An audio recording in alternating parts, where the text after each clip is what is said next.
I am a Canadian farmer.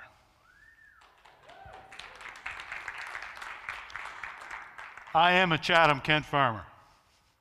So what is that, a Canadian farmer? Well, I take water, and I take carbon dioxide, and I take a few seeds and some sunlight, and I mix it together to create food for you and for all of Canada. And it's interesting, I'm 55 years old now, so I'm getting on, and I am still actively farming as I grow older. And there is lots of hope for agriculture going forward. And you know, we talk about small town and big ideas here today, and we've had some wonderful speakers talk about that. But I farm in Chatham-Kent, and agriculture is a $3 billion business in Chatham-Kent alone. Now let me tell you something, small town, big ideas, that's huge. That's an economic powerhouse.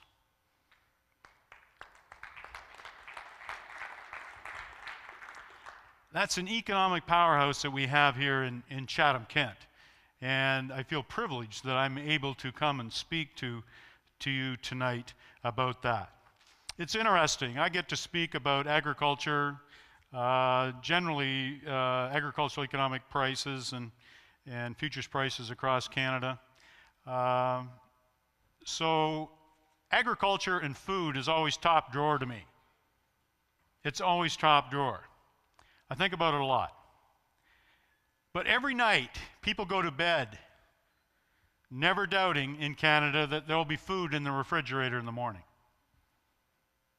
Nobody ever doubts that there'll be food in the refrigerator tomorrow morning. Put another way, nobody ever doubts that there'll be food in the grocery stores tomorrow. In our society, there simply will be. That's just the way it was. We take that for granted. And of course, why is it that way? Well, yes, it's because of Canadian farmers. It's also because of our extremely efficient agriculture and food system. But I think about that all the time, that every night Canadians go to bed and they never think that there'll be food in the grocery store tomorrow. It's not like that in every society, but it certainly is here in North America. This is a little girl that I first came to meet in 1993 when I first went to Bangladesh. I've taken 5 trips to Bangladesh over a period of 20 years. If you look at her closely, you'll see how sincere she is and how cute she is. But of course, if you look at the clothes she's wearing, you know that you can see how poor she is too.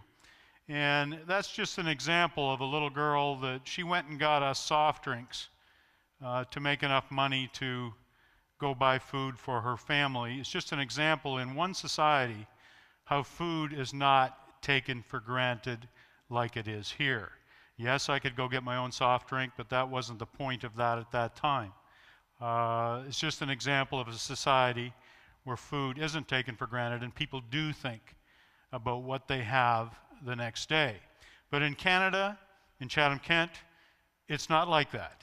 It's not like that. We simply take for granted that those grocery stores will be full tomorrow. It wasn't always like that in our society, but we simply take that for granted going forward.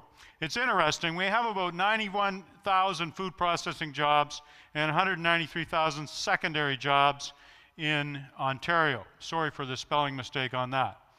But not only in Chatham-Kent do we have a $3 billion agricultural industry, well, it's huge in the rest of Ontario as well, and it contributes about $13.7 billion to the gross domestic product of Ontario. Small town, big ideas? Well, for sure. And Chatham-Kent is a very, very, very big part of that. So I have been actively farming all of my life. And interesting, this is what it looked like when I was in high school or going into university. That's my farm just north of Dresden, and that's the tractor I drove. And you climbed on the back of that, and you hung on for dear life. There was no power steering. And you sucked in dust all day. And you hardly see pictures like that now because we didn't have digital cameras at the time.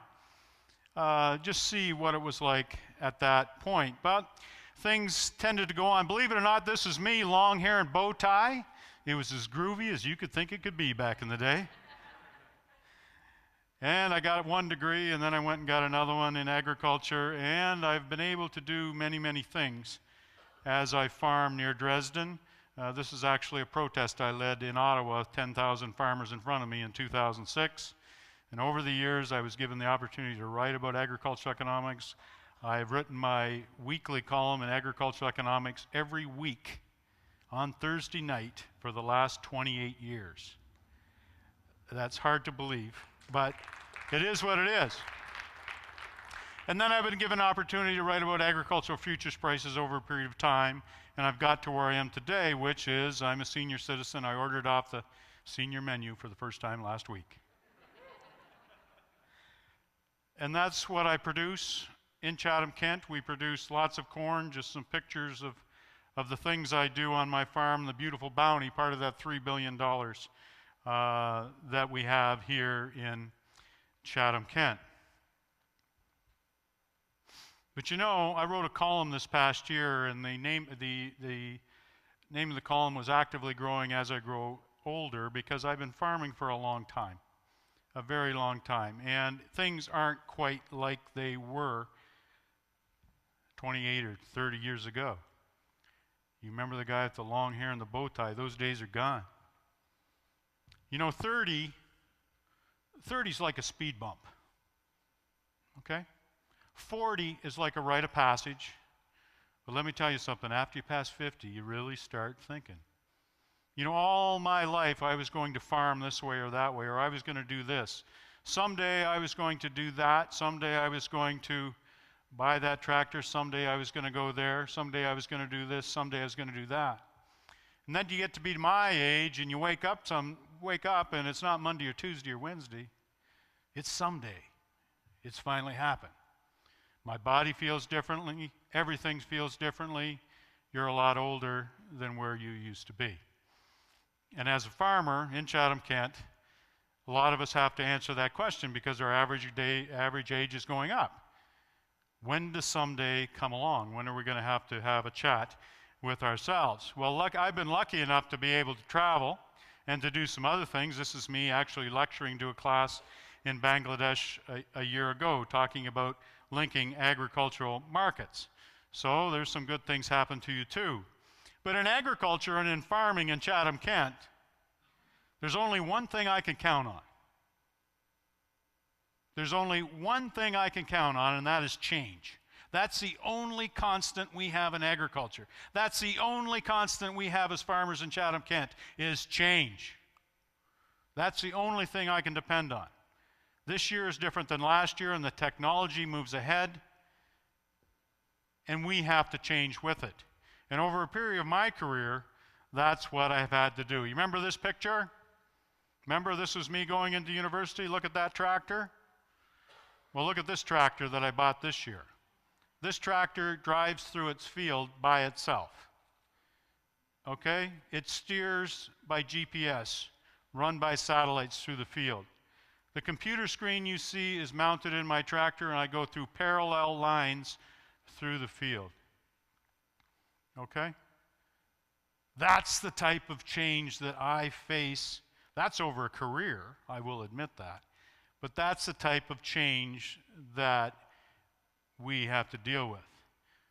Earlier we saw Brent Foster talk about taking photographs with unmanned aerial vehicles. In agriculture now, unmanned aerial vehicles are the new rage, where you'll have these unmanned aerial vehicles going over your fields in Chatham-Kent, taking pictures and doing things such as that. Amazing stuff. My neighbor told me, Phil, if you do that, I'll shoot it right out of the sky. So there are issues. There are issues for sure. There are issues. But just look at the change.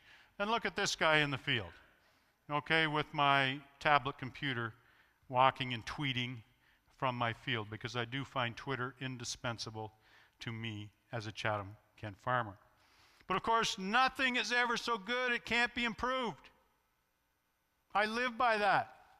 Change is the only constant, but nothing is ever so good that it can't be improved. Case in point, you remember this guy? Nothing is ever so good it can't be improved. My goodness, whatever happened to him? Age is cruel, let me tell you. And that takes me, as I leave you in a few minutes, that takes me back to church. I went to church about 10 years ago, and the minister said that he was the church was going to honor the 90-year-olds in the congregation. And I thought that was quite interesting. You know, often in church you don't hear everything that's said. I thought that's awfully interesting what he's going to do. And they're going to interview and honor these 90-year-old people. And it was really interesting what they did. They interviewed each one, and they asked what they did, and so they listed what they did in their lives. They listed, you know, their businesses and what they did in their family. And it was incredibly interesting to me, but the most interesting part was the last thing they asked them. There was a common thread that went all through the 90-year-olds in the church interviews. Each 90-year-old said, "I wish I took more chances." And here I was, 40-some years old, sitting in the church thinking, here's these 90-year-olds with their life coming to an end, and they all wished they'd take more chances. That meant something to me. That meant something to me. And I can say that to you out there today. That really meant something. Maybe we should take more chances. Maybe that's why I'm here doing a TED Talks, taking more chances. I don't know. But that really meant something to me. And as I leave you now, let me leave off with this guy.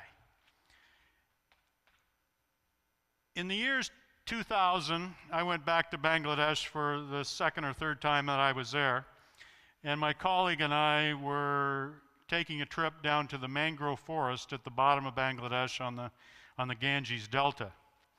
And we were with the World Conservation Union. Those are the people that take a lot of pictures of the wildlife in that region, the monkeys and the deers. They set up infrared cameras to take pictures of the tigers.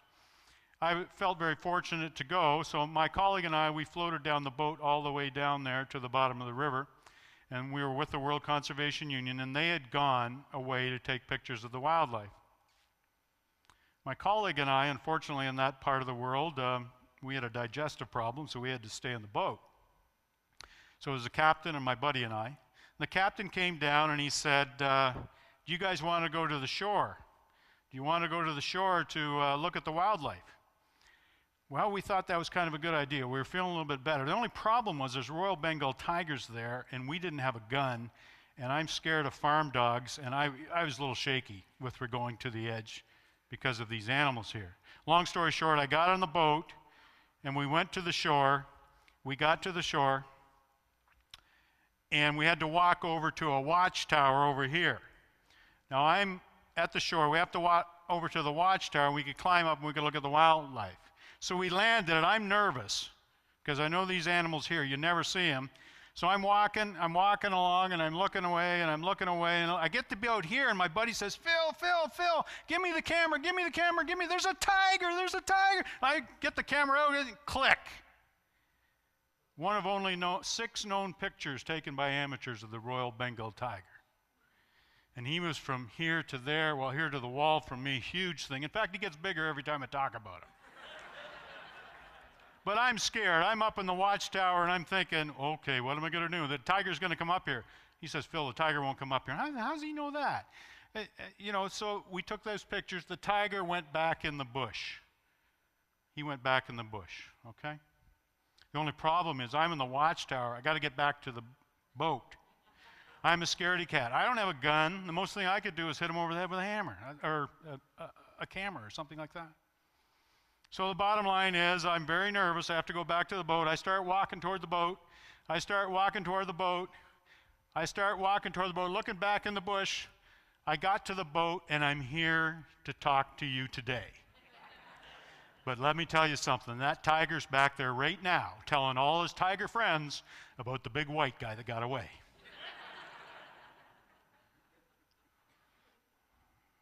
Let's not be that tiger. Let's not miss out on the opportunities before us, whether that's agriculture or something else. Small town, big ideas, and big opportunities. Thank you very much.